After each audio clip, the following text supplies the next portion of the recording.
there's an amazing amount of success I've seen in our world from being able to lead, which means support whoever you're getting direction from. Give them everything that they need in order to make decisions. So, go with your schedules, go with your ideas. Like, hey, I know on your 3 week look ahead, you have this and then this and then this. What if we swap that because it helps you? We're not trying to cross this trench with your guys loading sheetrock instead. So be that support for your GC. It makes your site super love you. You enjoy working with him. It makes the project smooth, makes it profitable, it's sustainable.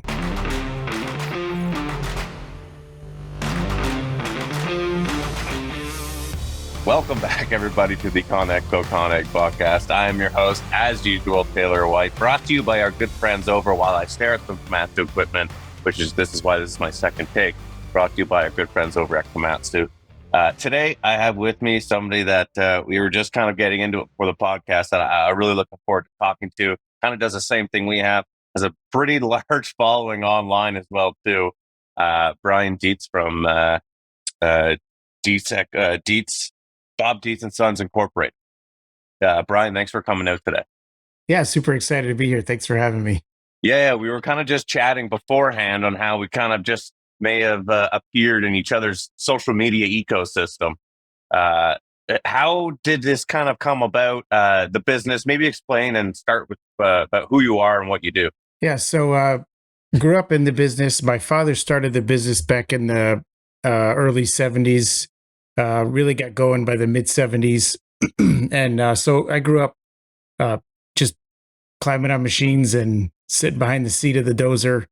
So it's been in my blood since childhood. So it's an exciting industry to be in as a kid, because you grew up with Tonka toys and you're playing in the dirt, and then that passion just doesn't go away as you turn it into a career. So it's been a super cool life, and it's exciting to see now another generation coming in with our family. The kids are getting to that age where they're starting to get involved. And as a family business, it's an interesting life, but when it works, it doesn't work for everybody. But for those that it does work for, it's an amazing opportunity, an advantage, I think, that you have.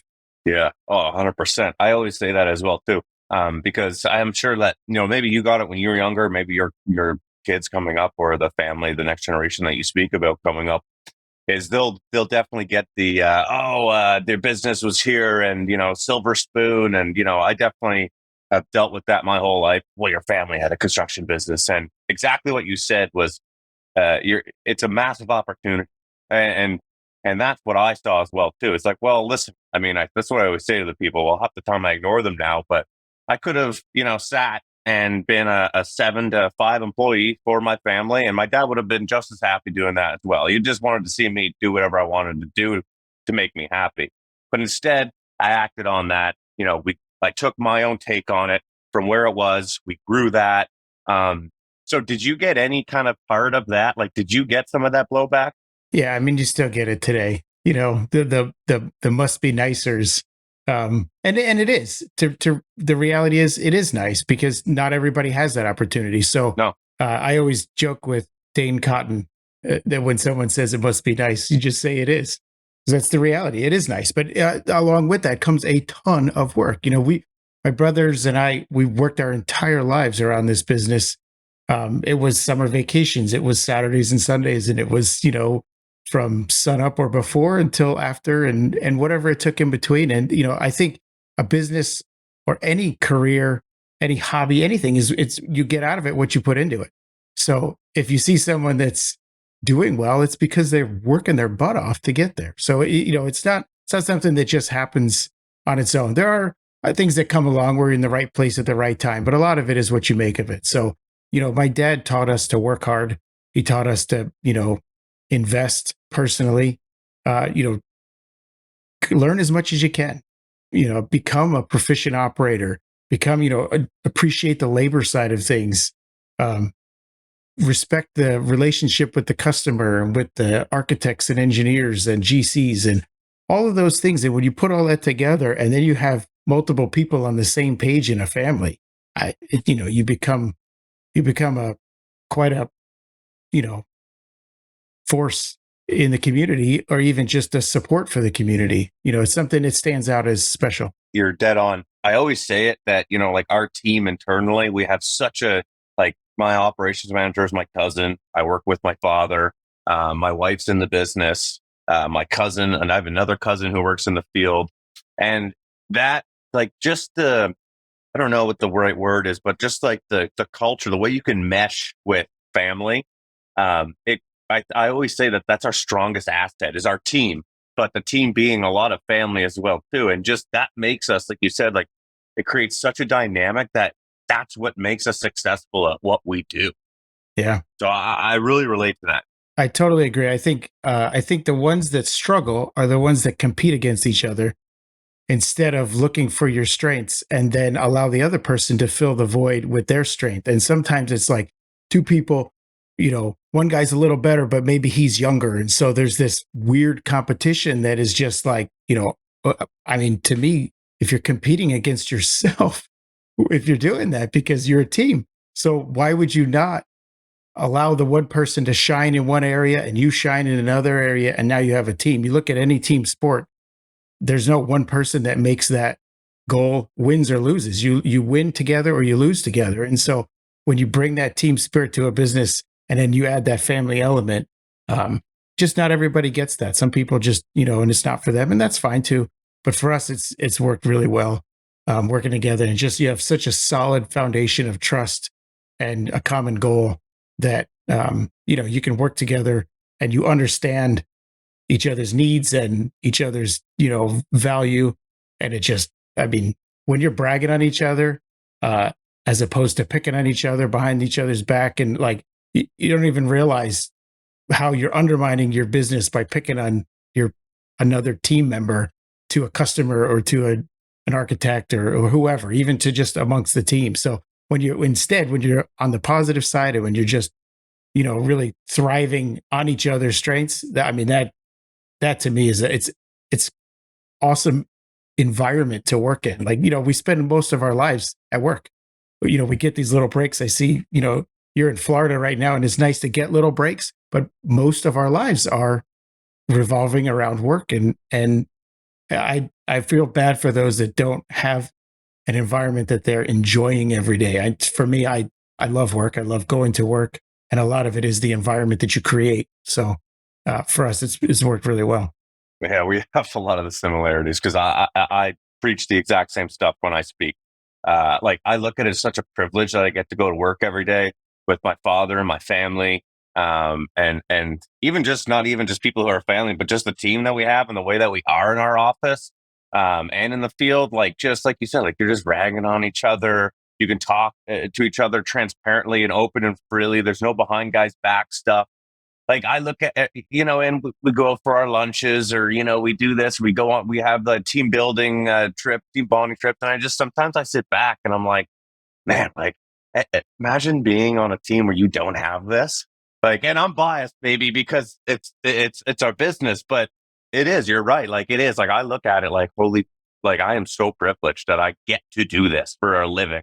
Yeah, it's pretty special. I was talking with our mechanic the other day, and uh, he's like, it's cool that you and Tony have this, relationship that you can be business partners, but also like, if he sees one truck pulling a boat, the other truck's behind it. We go to the lake together. We vacation together. We go to dinner together. Our wives are best friends. Like all of that stuff is so important.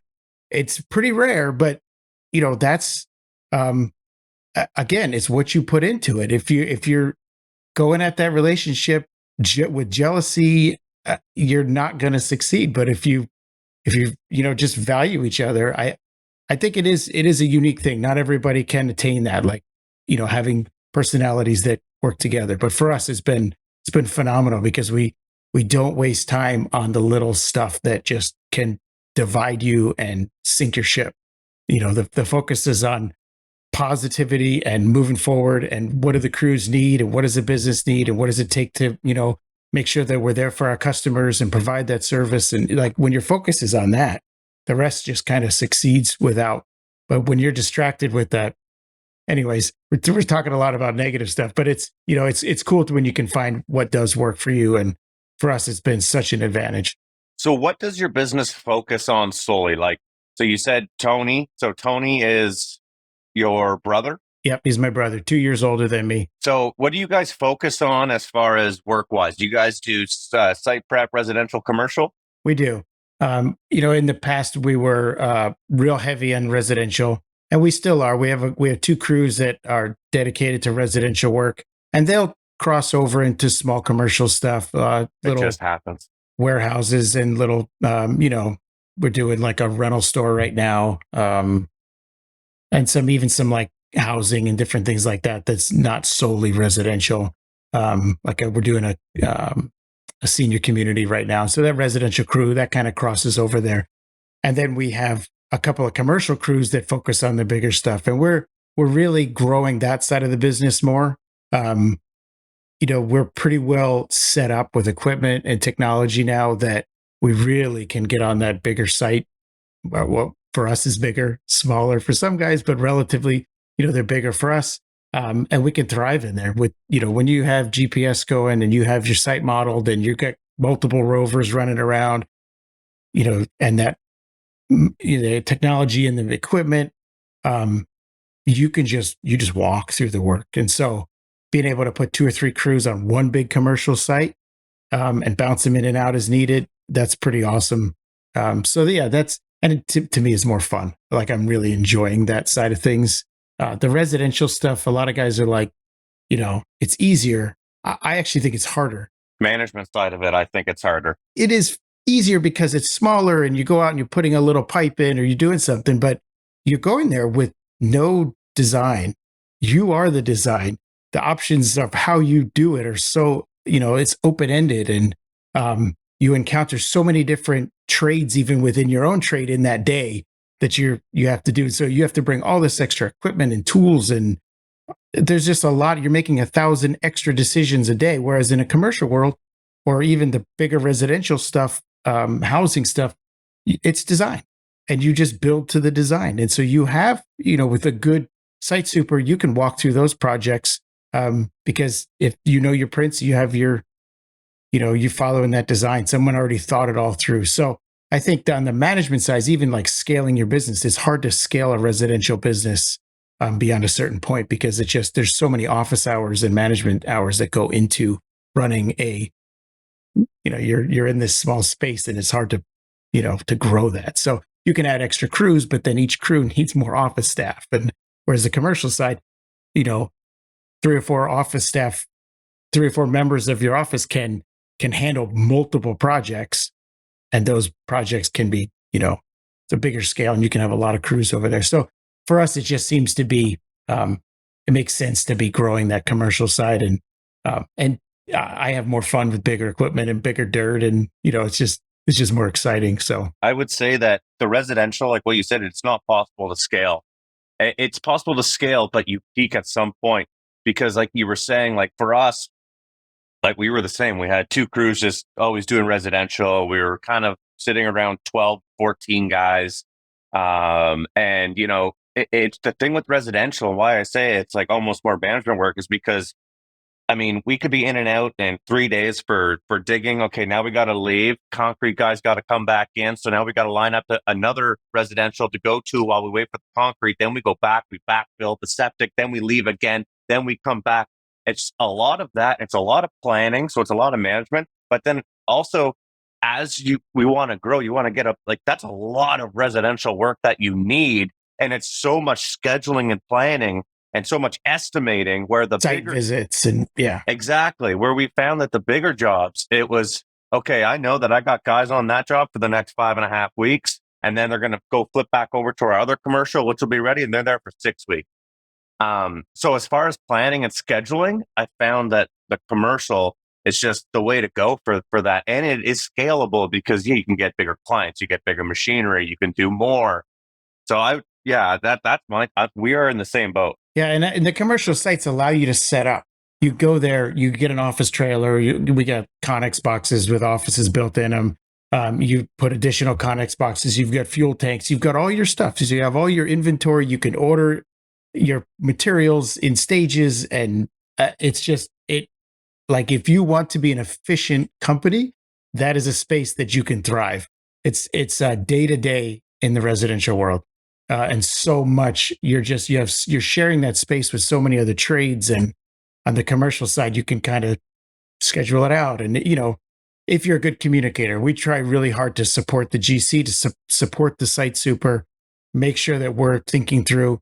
There's the whole uh, going to the Dirt World Summit, listen to Jocko talk and about leading up the chain.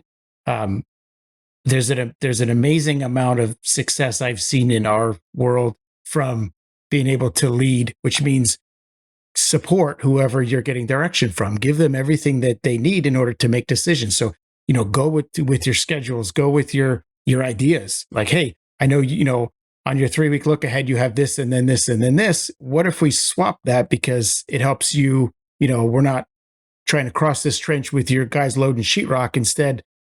So be that support for your GC. It makes your site super love you. You enjoy working with him. It makes the project smooth, makes it profitable, it's sustainable, all that stuff. So like, just working together. And so the bigger sites allow that. When you go to smaller sites, it's like constantly new people. Again, the GC on a single house site, he's wearing so many hats, he's struggling to keep all that organized. And it's not set up like when there's crews on sites.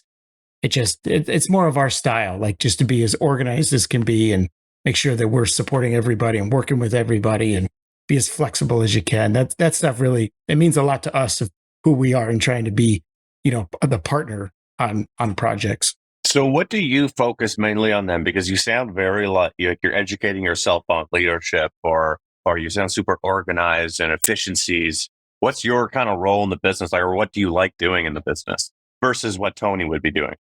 Growing up, we were, you did everything. So it was a small business. It was my dad and a couple laborers or a couple operators, depending on truck drivers and different things like that. And it was always, anywhere from 1 to 10 employees at different stages of time throughout our lives. And then, so I always loved running an excavator. That became my thing. And I could run, we had backhoes and skid steers and dozers and, all the different machines, but I just loved being an excavator. And to this day, I still love running an excavator. And so I think if you love something, you have a higher percentage of becoming really good at it, and you want to be there. So you care about the work, and your end result is a little better. So we've always tried to do that. Like if someone likes something, leave them there as much as you can. So I kind of became the excavator guy. Tony became the dozer guy. My brother Joe, who worked with us up until 2 years ago, his whole life, and now he's selling TopCon GPS equipment. Just wanted a different path.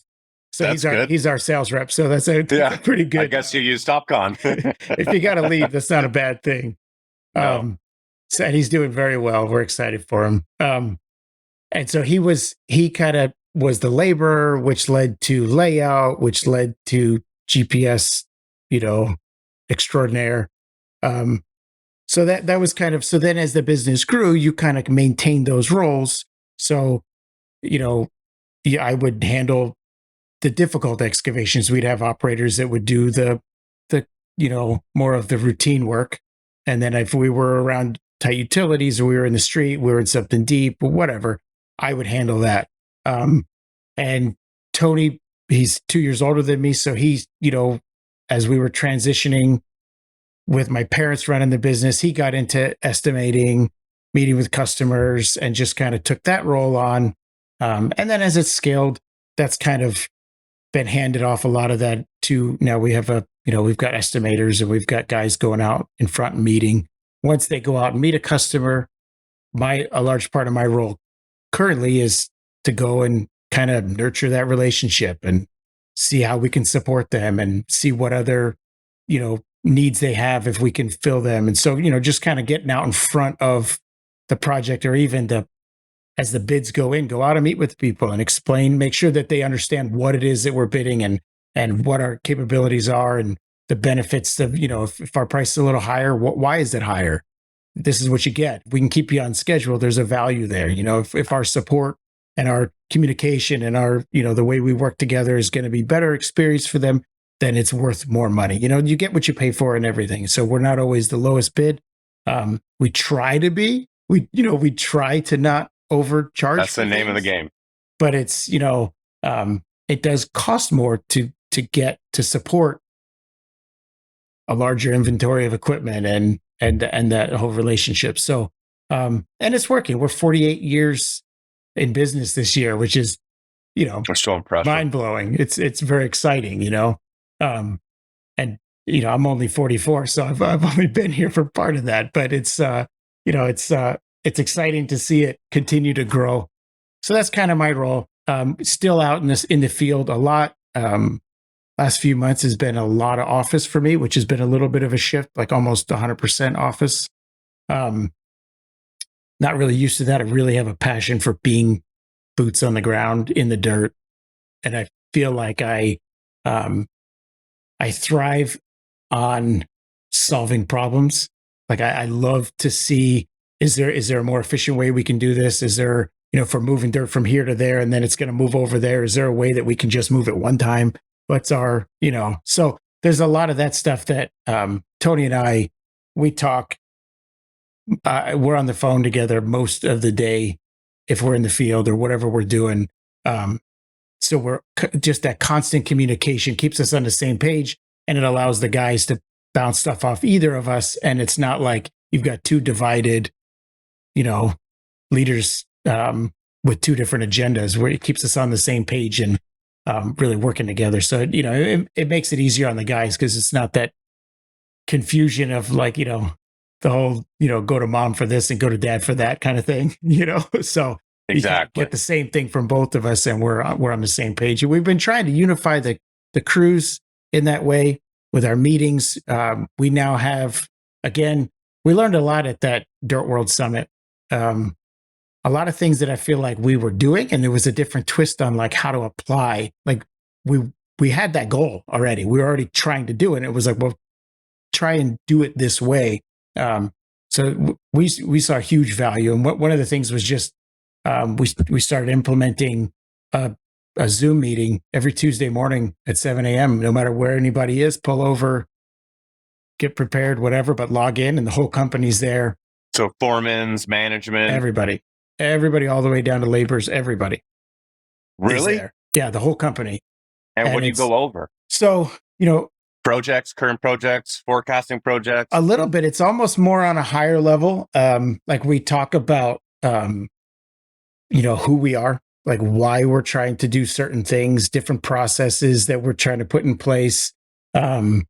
Big picture, like how do we trying to think of specific things we've talked about. How do we create, a assembly line consistent product in an industry that everything changes every day?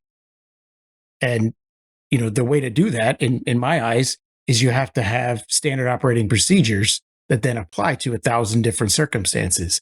But if you have a process for the way that you put pipe in the ground, always, then you can apply that in different ways. But if every time you put pipe in the ground, it's different, or if the way that the way your crews are structured, the way that how you handle your tools, like where do you get your tools from? You have to create all these processes. We created a tool crib. So now we have a tool crib for common tools, and we have tools assigned to crews, machines assigned to crews, trucks, all that stuff. So they have their tools. And then if there's a tool that's a specialty tool that's shared between, chainsaws. Not everybody needs a lot of chainsaws. Every crew has a chainsaw in their truck, but if you're going to go do clearing, here's where you go to get those tools. But then they go back, like just all the different processes of like how to increase that efficiency. Those are great meetings to talk through how you do that stuff. I'm drawing a little bit of a blank on some of the topics right now. It's all good. So then ultimately these meetings, so that's interesting. We do a management weekly round meeting every Wednesday. We've been doing that for a year and a half. Lots of value. Then we recently, just before Christmas, we're like, okay, we need to start doing a meeting with all foremans and management to talk about the project and what's going on. Now, what you're saying, I really like as well too, because what you're saying is no, like it's like everybody across the board, and we're talking on a higher level of what we're actually like. What's what is Bob Dietz and Sons? Like, what are we? What do we do? How do we make it better? And so, in these meetings, then, are you asking for who's driving it? Are you driving it and listening to them? Are they kind of driving it? It depends on, the agenda for the day. So on Monday, an agenda goes out that just says like, these are topics we're going to talk about, so that at least they can get in the right headspace for like, oh, we're talking about safety. Have time tomorrow. to think about it. Great. Yeah. Again, this is a newer thing for us. This has only been a couple months. No, totally. But it's, in that agenda, if we're looking for feedback, I will put that in there. Hey, I'd like to talk about lessons learned tomorrow. So come up with some lessons learned that you've, recently discussed in your debrief. So that's another thing that, Jocko, we learned from them. In the Navy SEALs, they have their brief before a mission, right? Debrief. Then you go out, you do the mission, and then you have a debrief. We implemented a debrief. So anytime you're changing tasks, like if you're putting pipe in and now you're going to go to digging footings, when you're done with your pipe, you meet as a crew, you discuss, outline your goals for the day, what you're trying to accomplish, how you're going to do it, who's going to do it, what are the risks, how are you going to mitigate that risk, everything that you have, put everybody on the crew, not just the foreman and the crew leader, everybody. Because when you go out to lay the pipe, the guy that's getting the fittings out realizes you don't have enough fittings because he knows your goal is to put 700 feet of pipe in or 100 feet of pipe and 7 laterals, right? So you need 7 Ys in that line. If he's only got 3, right away, he knows it's a problem. And then at the end of that task, you have your debrief. So again, okay, so we outlined 100 feet of pipe with 7 laterals and blah, blah, blah. We ran out of fittings after 3. What happened? Well, then you go through that. Okay, this is what, but now the whole crew is aware. We all had a goal. We missed our goal. Why did we miss our goal? If we had identified the guy that pulled the fittings out of the Connex box and put them in the gator, that we were short because he was a part of that meeting, right? He's going to take ownership of that. If he had identified that, probably by 1 o'clock, we could have had fittings on that job and they would have kept going. But instead, they had to switch gears. So that debrief has been amazing for us in just kind of evaluating the day, putting everybody on the same page. And if you had a near miss, if you had an accident, if you had something, it's the time to identify that, talk about it, fill out your reports. You're already, the foreman's already doing his paperwork. He's doing his daily sheets. So you're just doing that as a crew. You're evaluating what you did as a crew, and it puts everybody on the same page. And we've seen it's just tremendous for them the following day, picking up and not repeating the same issues. So then even in our big crew meetings or company meetings, some of those lessons learned, if there was a value, like, hey, like we've been talking about when you set a frame and grate, a curb inlet, they're awkward to handle and they're kind of hard to pick up. And so we've been talking like, we've been throwing it around just as an example of like, how do we solve this? Is there a way other than just putting a strap or a chain or forks or 2 guys grabbing it and setting it? Is there a way to like, do they make a lifting setup for that? And we haven't found it yet. But it's something that keeps coming up, and it's allowing the whole company to work on solving a problem. And there's a few of them that repeatedly are coming up where it's like, hey, this is what we've been doing. This is what our crew's doing. But the goal is really that lesson learned would transfer to other crews in the crew meeting so that they don't have to learn it the hard way themselves. If they had a near miss and for whatever the reason is, we're working over on this side and the siding guys they're just running their lull around and they're almost running into us or they backed into a van. Okay, we'll tell everybody in the whole company. So if you come on that site, you know that there's a risk over there with that lull operator. He's a danger. So it just kind of puts everybody on the same page, and you can educate. You can, again, work, talk about your workload, talk about exciting things coming up. We just recently hired a couple guys. We talked about that. It allowed us to kind of interview a little bit in front of the whole company. This is the guy that's going to do some project management and estimating. And here's what here's his background. We're in the process of buying our first quarry. And so we're able to talk about that with the guys. So that was a very, good for you. It's an exciting thing, but to kind of share that to the whole company at once, everybody's like, oh, this is, something you're working on for a year behind the scenes. And then it's like revealed. It's super super exciting, it's so that meeting has just been really big.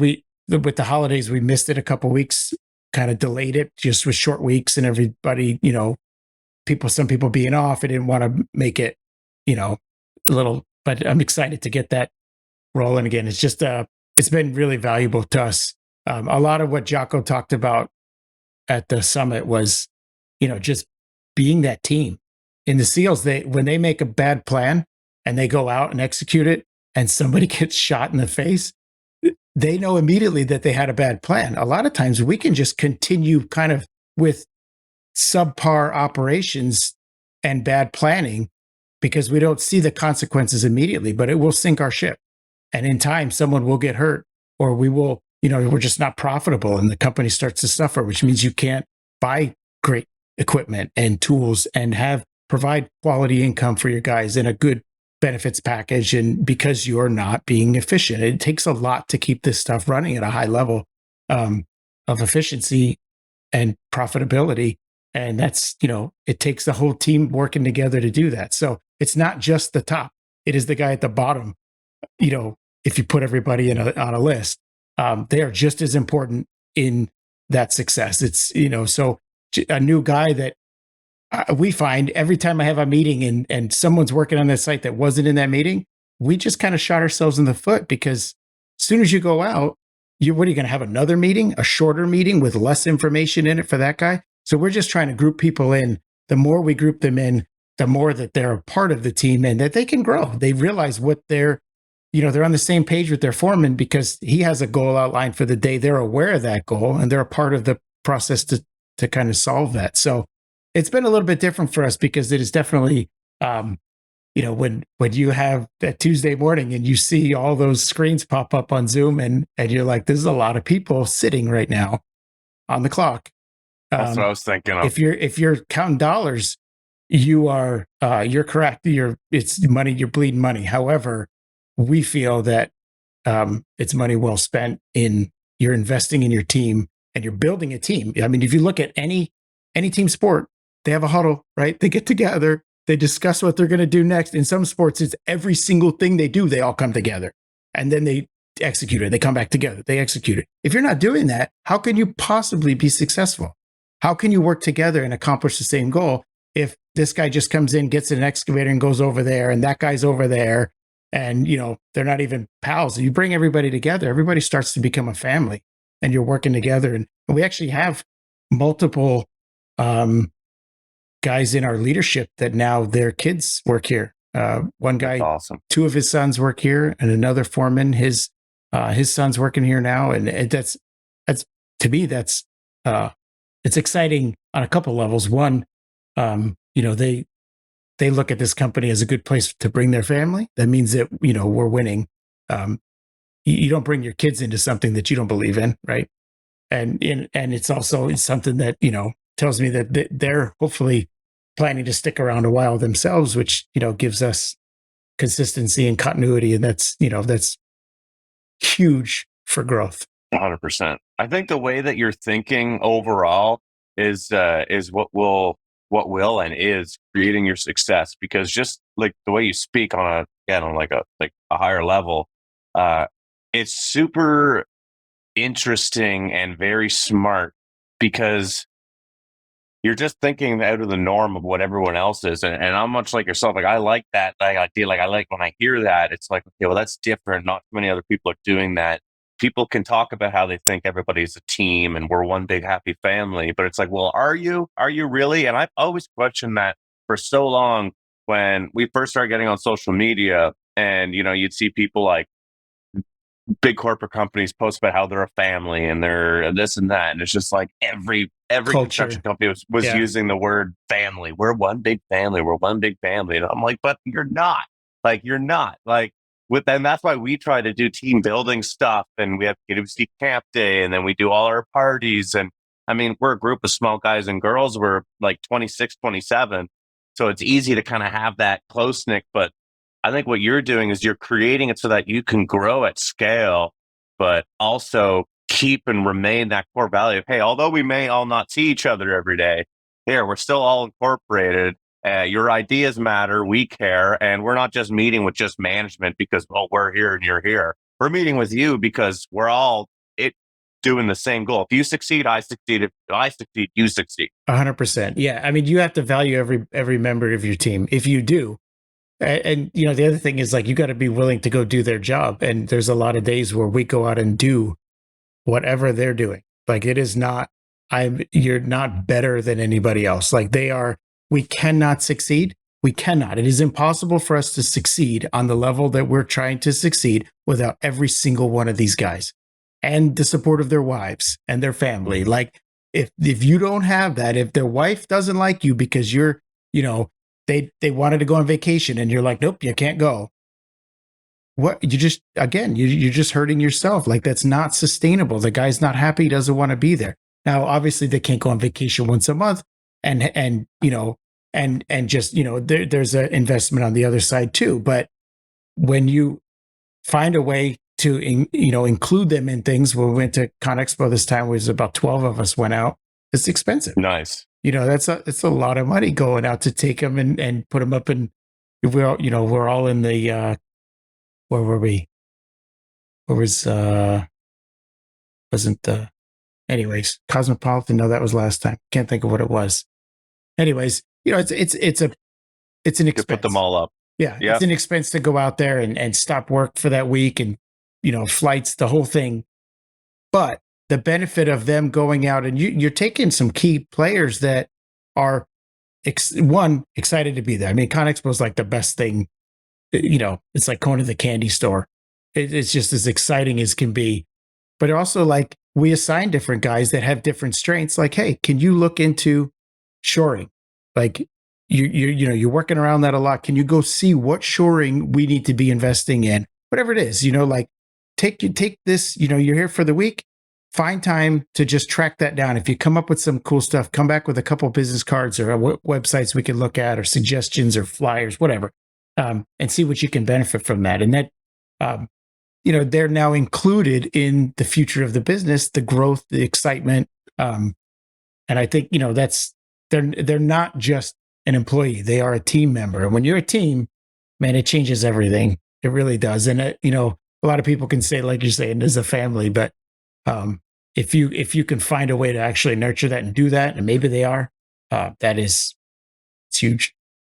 So what was the reasoning and how did you amass a following on social media? Like explain that side of who does it first of all, and then how did you get to where you are? Because I mean that alone is super impressive, and I imagine helped with culture and hiring as well too. I do the social media, which is, you know, kind of crazy. It's a fair amount of work, as you know. Yeah, it is. The idea behind it was, you know, the location we're at in the Hudson Valley, New York. It's fairly rural. We're an hour and a half north of Manhattan, so we have a lot of city influence, but it is by far not built up.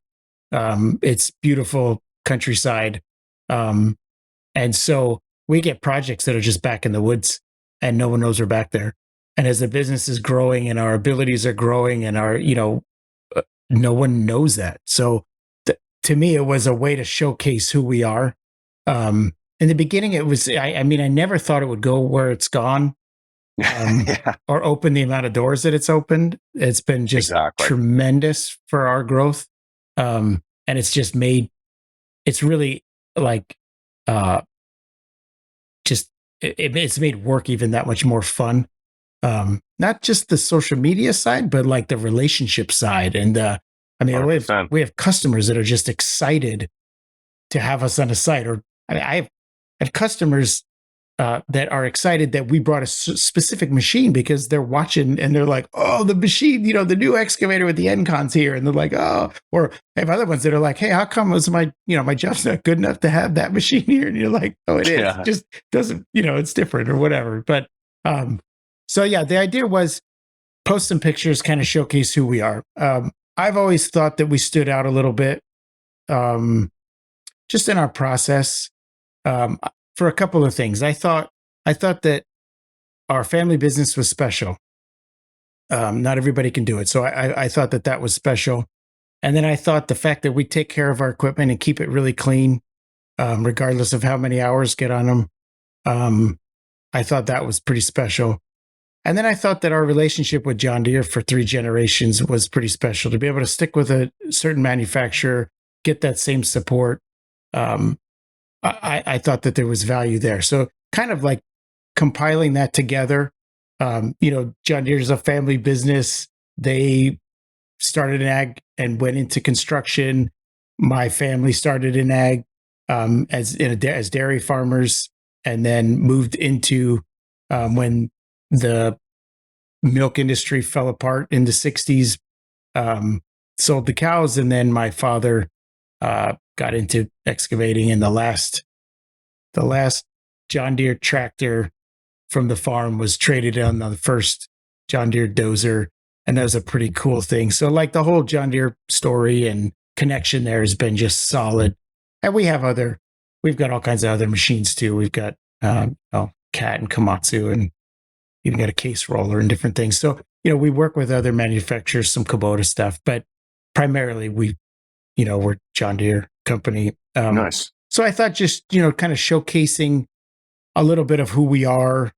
And that really came a little bit later on. In the beginning, it was just trying to show that we've grown. We're not that, little backhoe service that the company was back in the day, and we can handle different projects. And I think I've always wanted to be a bigger company, just have a longer line of trucks and more excavators lined up. It's just exciting to see, I agree.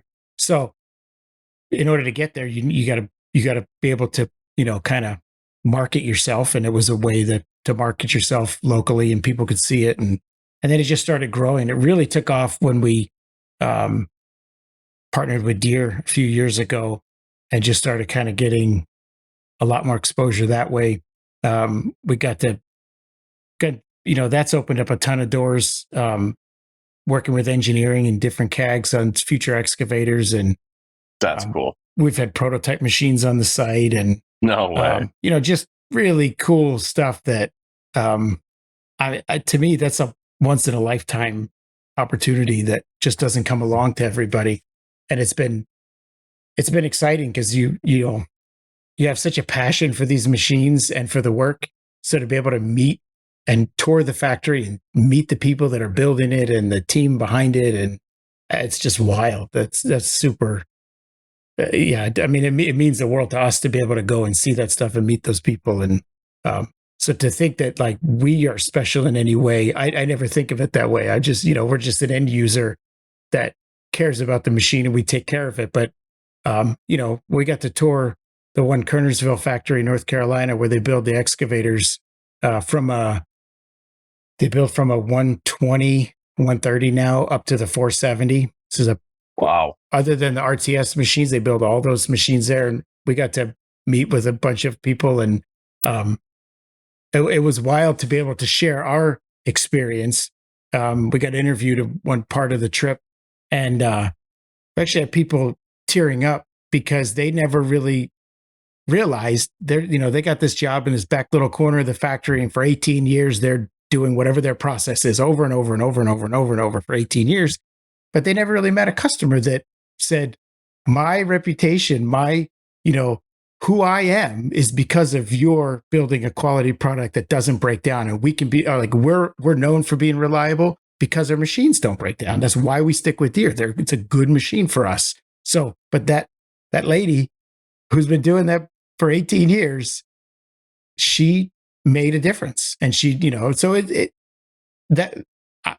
social media opened up those doors that we never thought would open, never have that opportunity to shake her hand or meet with engineers and different things that way. And then, working with going out to Con Expo and working in the booth, just hanging around the booth, even just working with the different machines. And Deere had so many new machines out this time, but the whole Con Expo experience is just like, I don't know.